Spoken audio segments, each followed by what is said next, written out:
사랑하는 여러분, 예수님은 창조주 하나님이십니다.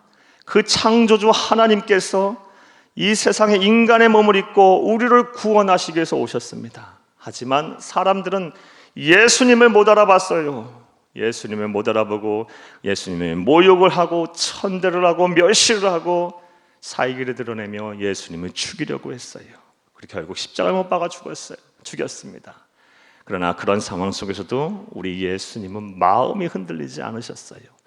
일반적인 사람이라면 하루에도 수백 번 수천 번 마음이 흔들리고 요동쳤을 텐데 우리 예수님은 마음의 근력이 강하신 분이라 다 이겨내고 참으시고 견디시며 묵묵히 온 인류 구원이라는 이 사명의 길, 십자가의 길을 묵묵히 걸어가셨습니다. 할렐루야! 그리고 결국 이 사명을 완수하고 만왕의 왕, 만유의 구주가 되셨습니다. 사랑하는 여러분, 정말 대단한 마음의 근력이자 사랑하는 여러분, 회복 탄력성입니다. 사랑하는 여러분, 그렇다면 우리 예수님이 어떻게 이렇게 행하실 수가 있었을까요? 이에 대해서는 참 많은 말씀을 드릴 수가 있을 것 같습니다. 왜냐하면 우리 예수님은 이 세상에 오셔서 완전한 삶을 사셨어요. 그리고 우리가 본받고 따라야 할 많은 본을 이 세상에 보이셨기 때문입니다. 그래서 오늘은 이 감사라는 이 관점의 한정에서 예수님에게 보고 배우고 예수님의 본을 따르려고 합니다. 그런 은혜가 되시기를 간절히 주의 이름으로 축복합니다. 사랑하는 여러분, 예수님은 성경 말씀에 보게 되면 평생 감사를 실천하셨습니다. 그의 삶은 감사로 시작해서 감사로 삶을 마무리하실 정도였습니다. 그래서 그 누구보다도 이 마음의 근력이 강건하신 분이셨고, 그래서 어떠한 상황 속에서도 마음과 생각이 흔들리지 아니하고 요동치지 아니하셨습니다. 따라서 우리는 예수님에게서 감사를 배워야 합니다. 자, 그렇다면 이제 생각을 해보겠습니다. 우리가 예수님의 감사로부터 어떠한 감사를 배워야 할까요? 어떠한 예수님의 감사의 모습을 배워야 할까요? 자, 이제부터 따라 하시겠습니다. 첫째로, 사소하고 평범한 일상 속에서도 감사하신 모습을 배워야 합니다. 사랑하는 여러분, 우리 예수님께서는 사소하고 평범한 것까지도 우리 예수님은 다 감사를 하셨습니다.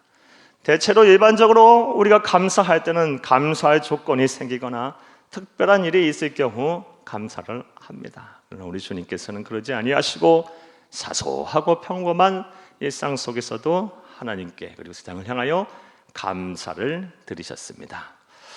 사랑하는 여러분, 오늘 본문 말씀을 보게 되면 본문 말씀은 예수님께서 십자가에 매달려 죽으시기 몇 시간 전에 일어난 내용에 대한 기록입니다. 내용에 대해서 설명을 드리면 예수님은 유월절을 맞이해서 예수님도 유대인이셨기에 구약의 율법과 또 유대인의 전통에 따라 유월절에 제자들과 더불어서 마가의 다락방이라는 곳에 모여서 유월절 만찬을 행하셨습니다. 우리는 이를 흔히 가리켜 최후의 만찬이라고 합니다. 그리고 그 자리에서 다음과 같이 말씀하시고 다음과 같이 행동을 하셨습니다. 오늘 본 말씀 26절을 함께 읽겠습니다. 그들이 먹을 때에 예수께서 떡을 가지사 축복하시고 떼어 제자들에게 주시며 이르시되 받아서 먹으라, 이것이 내 몸이니라 하시고. 아멘. 사랑하는 여러분, 예수님께서 어떤 말씀과 어떤 행동을 하셨습니까? 떡을 가지사, 빵을 가지사 뭐 하셨습니까? 축복을 하셨어요. 축복을 하시고 떼어서 제자들에게 주시면서 받아 먹으라, 이것은 내 몸이다 라고 말씀을 하셨습니다. 자, 그런데 이 26절의 번역은 조금 더 우리가 매끄럽지 못한 번역인 것 같아요. 여기서 축복하시고 이 말씀 때문에 그래요. 사랑하는 여러분, 이 축복하시다라고 번역이 된 헬라 원어는 율로게오라는 단어입니다. 근데 이 단어의 진정 갖고 있는 참된 의미는 감사하다, 찬송하다 이런 뜻이 있어요. 사랑하는 여러분, 그러니까 예수님께서는 떡을 가지시고 뭐 하신 것입니까? 하나님 앞에 감사의 기도를 드리신 것입니다. 감사의 기도를 드리신 이후에 친히 떼어서 제자들에게 주신 것입니다. 이렇게 하나님이신 예수님께서는 일용한 양식을 앞에 두고 감사의 기도부터 드리셨습니다. 예수님의 이러한 모습은 성경 여러 군데에서 찾을 수가 있습니다.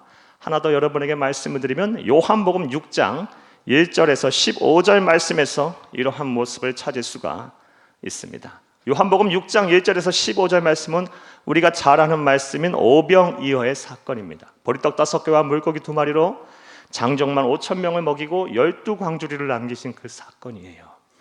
그때 예수님께서 어떻게 행하셨습니까? 먼저 떡을 가지시고 하나님 앞에 감사의 기도를 드리셨습니다. 요한복음 6장 11절 함께 읽겠습니다. 예수께서 떡을 가져 축사하신 후에 앉아있는 제자들에게 나눠주시고 물고기도 그렇게 그들의 원대로 주시니라. 아멘. 이 11절 말씀에 떡을 가져 축사하셨다. 여기서 축사하시다는 단어와 그리고 오늘 본 말씀 26절에 축복하시고, 이 단어가 같은 단어예요. 율로게오예요. 역시 예수님께서는 떡을 가지시고 먼저 감사 기도를 하나님 앞에 드리신 이후에 앉아있는 자들에게 나눠주신 것입니다. 사랑하는 여러분, 그런데 이 두 장면, 최후의 만찬에서 떡을 가지사 축복 기도하신 후, 감사 기도하신 후 제자들에게 나눠준 이 장면과 그리고 요한복음 6장에서 오병이어 사건에서 보리떡을 하나님 앞에 먼저 감사 기도로 하나님 앞에 감사 예물을 드린 이후에 그리고 나눠드린 이 두 장면에서 우리가 주목해야 할 점이 있습니다. 그것이 무엇이냐? 이 예수님이 감사를 기도드린 이 최후의 만찬에서의 떡과 그리고 오병이어 현장에서 기적을 일으킨 이 대상인 이 보리떡이 고급스럽고 맛있고 이렇게 좋은 특별한 음식이 아니라는 것입니다. 사랑하는 여러분, 먼저 최후의 만찬, 본문 26장에서 사용된 이 최후의 만찬에서 쓰인 예수님께서 축복하고 또 감사기도한 이 떡은 무교병입니다. 누룩을 넣지 않은 떡이에요. 맛이 없어요. 누룩을 넣지 않았으니 발효가 되지 않아서 식감이 퍽퍽합니다. 그리고 아주 맛이 없어요. 제가 먹어봤는데 이거 물 없이는 먹을 수 없는 빵이고 떡이에요. 왜 그렇다면 하나님께서는 6월절에 이 무교병을 먹으라고 말씀하셨나요? 출애굽 당시에 신속하게 발효되지 않은 채로 빨리 구워서 이 빵을 먹고 출애굽하라고 우리 하나님께서는 그렇게 명령하셨고, 무엇보다 이스라엘 민족이, 히브리 민족이 이집트에 430년간 종로를 타였는데 이때를 기억하라라는 의미에서 어찌 보면 고난의 떡이고 고난의 빵이에요. 참 맛이 없고 하찮고 사소한 음식입니다. 또 나아가서 이 두 번째 장면 오병이어에서 우리 주님께서 감사기도 하셨던 보리떡도 마찬가지예요. 1세기 로마 사람들에게 있어서의 주된 식재료, 빵과 떡을 만드는 식재료는 미리지 보리가 아니었어요. 이 보리는 주로 가축 사료로 쓰이던 음식이었고 식재료였고, 그리고 먹는다 한다 하면 아주 가난한 사람들이 먹던 그런 식재료였어요. 그런 식재료를 가지고 만든 떡빵을 가지고 우리 예수님은 감사하며 기도하시고 맛있게 드셨습니다. 사랑하는 여러분, 뭘 의미합니까? 우리 예수님께서는 아주 사소하고 평범하건 일용한 음식을 가지고서도 우리 주님께서는 감사하셨다는 거예요. 그리고 이런 모습을 통해 볼 때 우리의 삶 전체를 통해서 우리 예수님께서 늘 감사하는 삶을 사셨음을 어렵지 않게 추측할 수가 있습니다. 따라서 저와 여러분 또한 평상시 일용한 양식을 주신 거에 감사하고 아주 사소한 평범한 일상에서도 우리 예수님처럼 감사하는 삶을 살아야 할 것입니다. 할렐루야! 그런데 안타깝게도 그렇지 못합니다. 대부분의 성도님들은 특별하게 감사할 조건이 있거나 감사한 일이 있었을 때 그때 감사를 해요. 또 이렇게 감사를 하면 다행이지만 그렇지 않으신 분들이 더 많아요.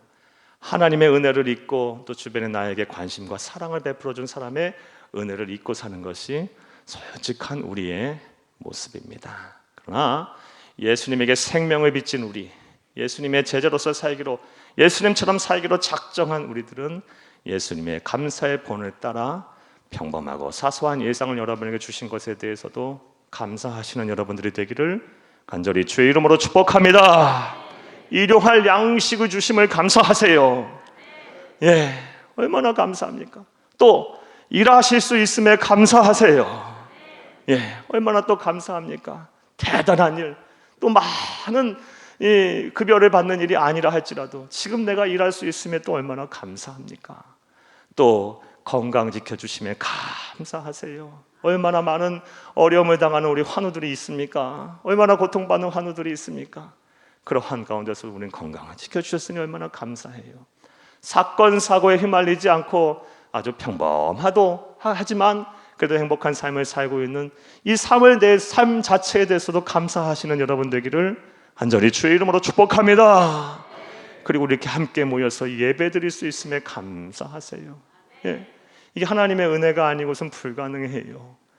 요즘같이 막 이렇게 여러 가지 통제도 심하고 또 사회적인 거리도 두어야 하고 또 여러 가지 염려와 근심이 많은 가운데서도 우리가 이렇게 함께 모여서 우리 방역 수칙을 철저하게 지켜가며 예배드릴 수 있다라는 것, 이것도 얼마나 또 감사한 일이에요. 우리의 예배가 멈추지 않는다라는 것, 우리 하나님을 향한 우리의 찬양과 경배가 쉬지 않는다라는 것, 우리의 기도의 재난이 무너지지 않고 있다라는 것, 이게 얼마나 감사한 일입니까? 사랑하는 여러분, 우리에게 평범하고 아주 사소한 일이라도 이런 것들을 주신 하나님의 은혜에 감사하는 삶을 사시는 여러분 되기를 간절히 주의 이름으로 축복합니다.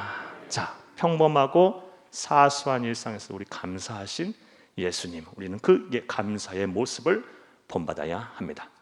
자, 두 번째로 또 우리가 예수님에게서 어떠한 감사의 모습을 본받아야 할까요? 따라 하시겠습니다. 둘째로, 삶의 위기 속에서도 감사하신 모습을 배워야 합니다. 삶의 위기 속에서도 우리 예수님은 감사하셨어요. 그리스도인이라면 이것을 배워야 합니다. 삶의 위기 속에서도 감사하신 하나님, 예수님. 자, 본문 말씀을 좀 해보겠습니다. 본문을 보게 되면 먼저 우리 앞서 살펴본 대로 떡을 가지사 감사 기도하신 이후 제자들에게 친히 떼어 나누어 주셨습니다. 그리고 이것이 내 몸이다 라고 기억하고 기념하고 먹으라라고 말씀하신 후 어떤 일을 또 하셨습니까? 잔을 가지고 포도주를 채우셨어요. 그리고 역시 감사 기도를 드리신 이후에 제자들에게 나눠주며 이것이 죄사함을 받기 위한 나의 피 곧 언약의 피다라고 말씀을 하셨어요. 이 말씀에는 어떤 뜻이 있습니까?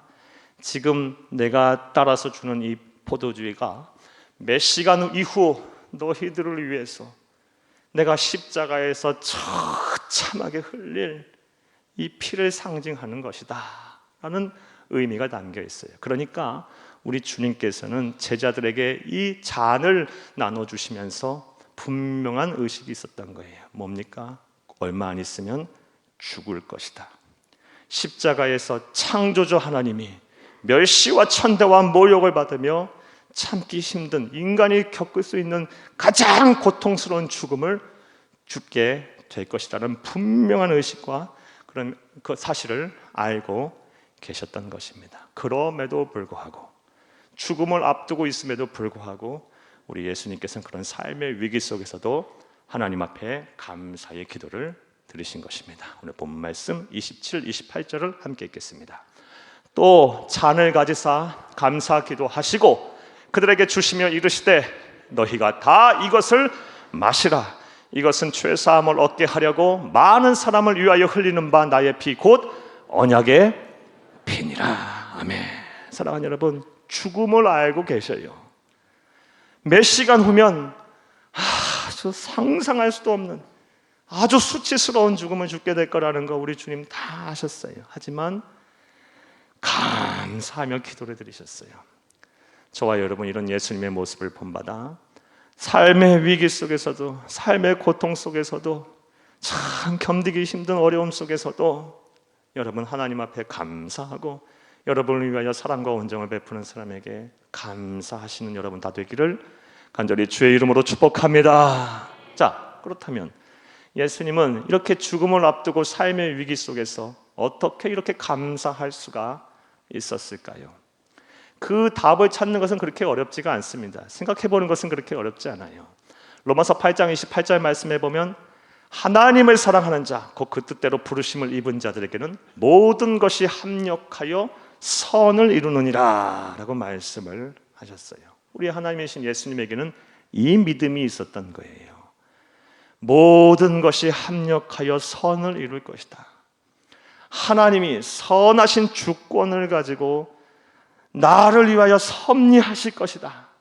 지금은 삶의 위기 속에 있지만 반드시 하나님께서 나를 위한 계획을 가지시고 가장 선한 길로 나를 인도하실 것이다 라는 하나님의 섭리를 믿으셨던 거예요. 사랑하는 여러분, 따라서 저와 여러분에게도 이런 믿음이 있으면 삶의 위기 속에서도 감사할 수 있습니다. 때로는 이해할 수 없는 고통이 참 우리가 세상 살다 보면 많이 찾아옵니다. 그리고 견디기 힘든 순간들이 매 이렇게 찾아오는지 몰라요. 그냥 피해가면 좋겠는데, 그리고 한 번 받은 이 큰 상처와 아픔들은 쉽게도 잊어지지가 않아요. 그래서 참 두고두고 우리 마음을 힘들게 하고 어렵게 합니다. 한 번 이렇게 당한 어려움들, 그것을 인해 받은 상처는 쉽게 버리지 못해요. 어디만 굳이 훌쩍 떠난다고 사라지는 것도 아니고 그냥 잊고 산다고 해서 잊혀지는 것도 아니에요. 이건 어찌 보면 우리가 하나님의 나라가 그날까지 잘 갖고 가면서 잘 관리를 해야 되는 거라고 봐요. 하나님의 나라에 갔을 때 비로소 우리의 눈물이 씻어지는 것이고 우리의 아픔이 다 치유되시고 해결되는 것이기 때문입니다. 자, 그런데 우리에게 이 믿음이 있다면 하나님은 선하시고 선하신 주권을 가지고 나를 위하여 섭리할 것이다. 때로는 이해할 수 없는 고통이라 할지라도 그 안에는 하나님의 분명한 뜻과 섭리가 있다라는 믿음이 있다면 다 좋게 하실 것이다. 반드시 뜻이 있다. 이 믿음을 가지고 우리가 산다면 사랑하는 여러분, 삶의 위기 속에서도 하나님 앞에 고통을 주심 동안 감사하는 삶을 살게 될 것입니다. 할렐루야. 자, 이와 관련해서도 여러분 제가 이번 주에 본 영상 하나를 여러분에게 소개해 드리겠습니다. 이 영상은 2017년 TV 스페셜 암이라는 데 나왔던 고 이관희 집사님과 오은주 집사님에 대한 이야기예요. 그리고 이 영상이 나온 이후에 제가 본 영상은 이 영상인데 3년 후 이 이관희 집사님이 하나님의 나라 가시는 천국에 가시는 그 3년간의 여정을 그린 독립영화 다큐멘터리 실화 영화입니다. 제목은 교회 오빠예요. 여러분 보신 분도 아마 계실 것입니다. 이번 이야기 이 영화 얘기 간단하게 소개해드리면 다음과 같습니다. 이관희 집사님과 또 이 오은주 집사님 두 분이 이제 결혼을 해서 단란한 가정을 이루셨어요. 얼마나 행복했겠어요. 이 선남선녀가 만나서 믿음의 가정을 이뤘으니 또 얼마나 축복입니까? 그리고 나서 이제 아이가 생겼어요. 딸 아이가 생겼어요. 그리고 이 오은주 집사님이 딸을 출산하고 이제 산후조리원에서 계시다가 나올 때가 됐쯤에 이 남편 되는 이관희 집사님이 갑자기 몸이 좀 아파서 병원에 갔더니 대장암 4기 진단을 받았어요. 시한부 판정을 받았어요. 얼마나 참담했겠어요. 결혼을 하고 딸을 낳는데 얼마 못 산다는 얘기를 들었으니 얼마나 마음이 힘들고 어려웠겠어요. 세상이 막 무너져 내릴 것 같았겠죠. 그런데 이 가정의 불행은 거기서 끝나지 않았어요. 이 아내 되는 오은주 집사님이 또 몸이 조금 아파서 불편해서 병원에 갔더니 이분 또 혈액암 4기 진단을 받았어요. 두 부부가 시한부 판정을 받은 거예요. 딸 하나 남겨놓고. 여기서 끝나지 않았어요. 사랑하는 여러분, 이러한 자녀들의 고통을 보고 이관희 집사님의 어머니가 평소 우울증이 심했었는데 자녀의 고통을 보다 견디지 못하고 마음이 무너져 버려 그만 극단적인 선택을 해서 자살을 하고 말았어요. 가정이 막 엉망이 돼버린 거예요. 그런 가운데서도 이 믿음을 이관희 집사님과 온지 집사님 믿음을 지키셨어요. 이관희 집사님 특별히 믿음을 지키셨어요. 그러니까 주변에서 이제 하는 얘기들이 있어요. 너의 가정이 그렇게 됐는데도 아직도 하나님을 믿을 거냐? 하나님이 있다고 넌 생각하느냐? 그런데도 기도하고 예배하고 그런데도 신앙을 지킬 거냐? 마치 현대판 욥처럼 이관희 집사님 주변의 사람들이 와서 막 집사님을 흔드는 거예요. 그런 가운데서도 믿음을 굳건하게 지키셨다고 합니다. 자, 이후에 이분들의 삶이 어떻게 됐을까요? 반전은 없었습니다. 사랑하는 여러분, 대체로 간증자들은 어떻게 간증을 합니까? 죽을 병에 걸렸다가 성령 하나님의 신유의 역사로 말미암아 회복이 돼서 내 몸이 이렇게 나았다고 간증하는 것이 일반적인 간증자의 모습이에요. 하지만 이분 하나님께서 고쳐주지 않으셨어요.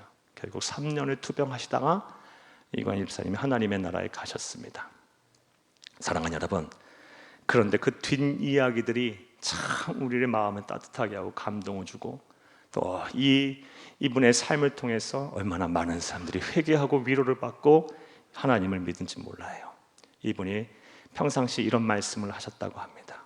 하나님이 있냐? 너의 삶을 봐. 예수를 믿어서 무슨 소용이 있고 무슨 행복이 있고 무슨 감사가 넘친다고 너는 그렇게 예수를 믿느냐라고 하는 사람들의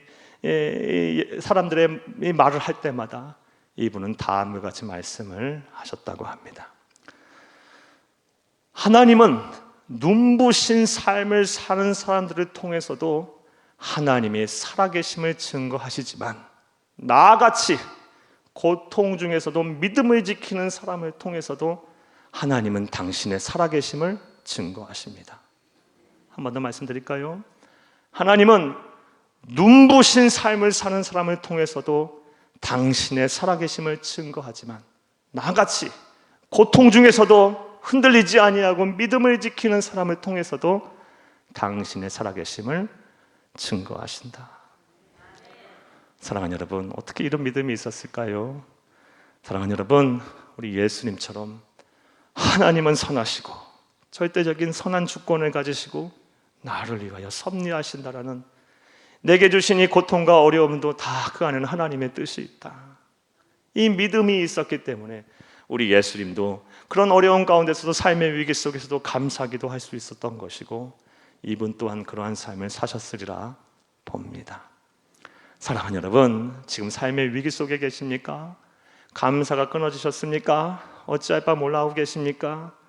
이 믿음을 소유하셔서 여러분 감사하는 삶을 사시기를, 삶의 위기 속에서도 감사하는 삶을 사시기를 간절히 주의 이름으로 축복합니다.